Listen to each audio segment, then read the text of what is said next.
So aloha kako, my name is Smiley Burrows and I am the caretaker of this very beautiful place, Green Mountain, where Kalua Waiopele, Green Lake, sits inside of the crater. And today we had an epic, beautiful benefit, educational benefit to teach the community about rat lungworm awareness.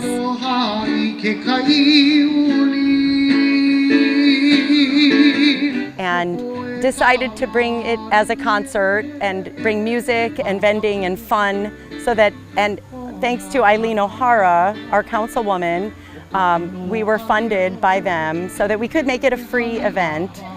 And it's been a beautiful day.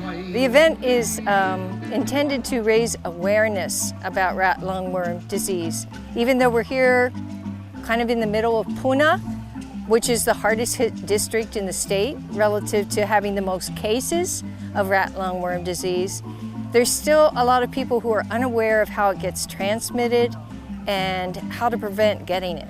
And it's very important that we get that information out into the public. Even more important is to find funding for research. We have excellent opportunity for research here on the Big Island at the University of Hawaii at Hilo and the Pharmacy College. And they've done what research has been done recently. They've done it all, but without any dedicated funding. And if they were to receive dedicated funding, we would learn so much more about rat lungworm disease, its prevention, how to manage patients who have longer lasting results from the disease. Some people acquire it and they can get well within a few months. Other people acquire it and it's much more severe. There's even fatalities from rat lungworm disease.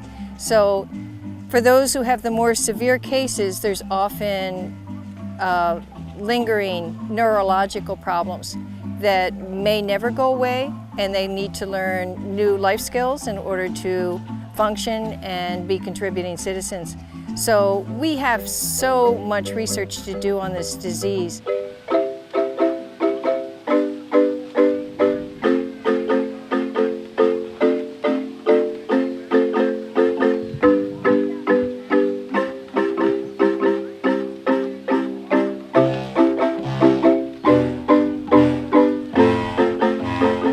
Definitely is the epicenter of this disease in the whole of the United States. So as we've been the hardest hit in the US as well as the Hawaiian Islands, it is pertinent that we keep educating our community and beyond about the effects of the rat lungworm parasite. We have still great need to teach people about the filtration for catchment systems. We have no protocol under the EPA regarding safety for water. 20,000 people in the Puna area are on water catchment systems. So 3 years ago, my son was infected with the disease, unfortunately by siphoning water. And he really opened my eyes to how devastating this disease really is. I had known of several people for the past 15 years prior to my son getting sick who would just disappear. And I never saw actually how terrible the disease was until my son got affected with it. And at that point, I met the researchers at the UH that had, for a few years prior to that, really gotten in depth with learning and researching and how to combat this parasite. So it was really an important issue for me, knowing that nobody knew about it. Phoenix is actually doing awesome. He was severely sick for about a year. 3 or 4 months, he was in so much pain that he literally couldn't move. It was just like fire. His feet were on fire. He couldn't really move. And the blessing of it is that he did actually come out without severe disability, unlike so many other people that I continue to hear about to this day that are continuing to get affected by it, that will not come out a normal, healthy person. They're going to be suffering disability, where I know people that can't talk anymore, that their brain was so infected, so attacked that some of them died. Some of them are brain, they can't speak anymore. There's just devastating disability from this parasite, and it's really serious. As much as the government wants to say, oh, it's rare, unfortunately in our community, it's really not that rare compared to other places like Oahu. So yeah, I initially, when Phoenix got sick with it, I didn't know if he was going to die. It was terrifying, and it was painful to see my son go through such a severely painful disease. But he's very positive, and probably because of the amount of the parasitic load that he did have, he was able to survive, and he can lead a normal life, and he's back to work, and he loves to go hunting. So where he has some nerve pain at times after maybe hunting for 5 hours, he still has nervous system damage, but he can, thank God, lead a healthy, normal life. So we were really lucky, but a lot of people, it's just a devastating thing when you hear that somebody has caught it.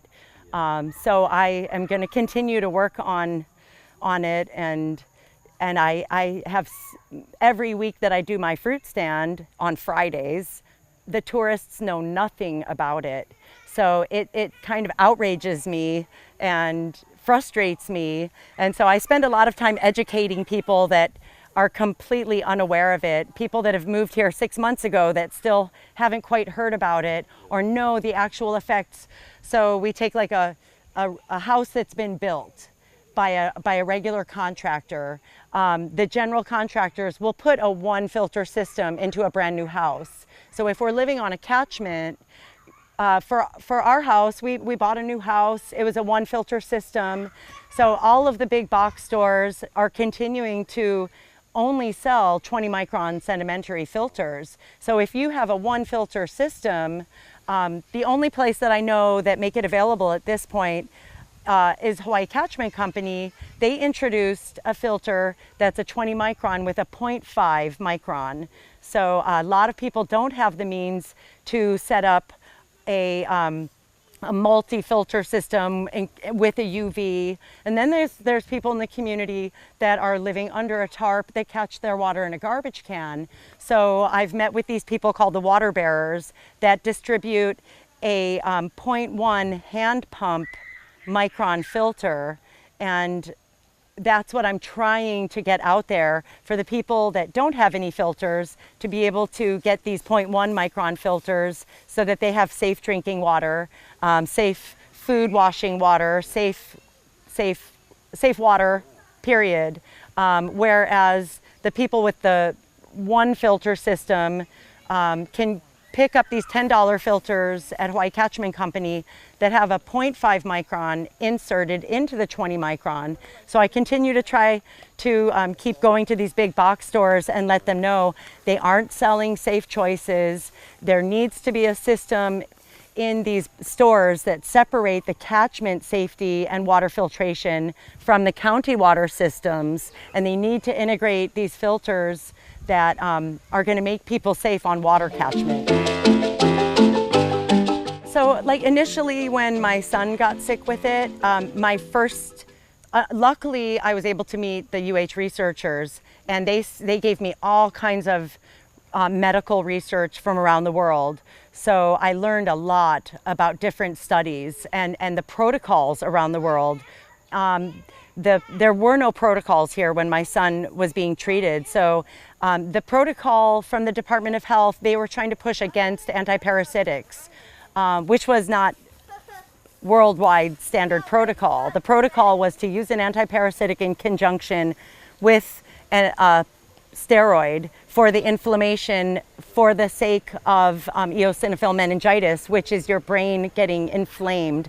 And these parasites are trying to get out of your brain, and it causes meningitis. So luckily, just, more recently, I have really had great communication with the Department of Health and the people, Jason De La Cruz, that is on this island. He's very well educated. He's a great guy. He's very understanding of the agricultural and the water issues. So I've really been pushing to try to get them involved more and integrate them and get everybody together. So where the Hilo Medical Center has kind of gone against the Department of Health with the protocol of using an antiparasitic now standard for their cases. And of course, diagnostics, we're having still a lot of challenges. The best diagnostic that we do have, unfortunately, is a lumbar puncture or a spinal tap. In the case with rat lungworm, it actually helps the victim and eases the pressure from an inflamed spinal cord. So the spinal tap actually makes them feel better, but that's the best way at this point to determine if they have the parasite, on top of initially getting an eosinophil blood test. And the white blood cells will skyrocket, and that's where the Department of Health is starting to work in accordance with the people here in Puna. And little by little, we're going to get everybody together, and hopefully whatever means from the government legislation that was given to the Department of Health for outreach and education, hopefully we can really try to get them to utilize it to do really proactive choices, like get strong when it comes to water filtration systems and introducing safe water choices and educating people on the necessary filters that need to be brought into Walmart and the big box stores.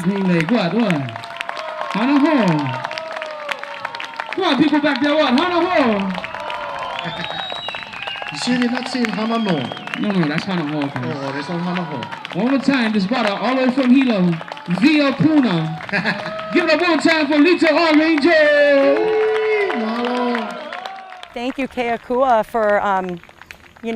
for my community, and I love the people of Puna, and I will continue to do everything that I can to make Hawaii just the best place in the world to come visit and to live, and to try to continue to educate tourists and somehow get it out there so when they do come here, they have really safe food choices.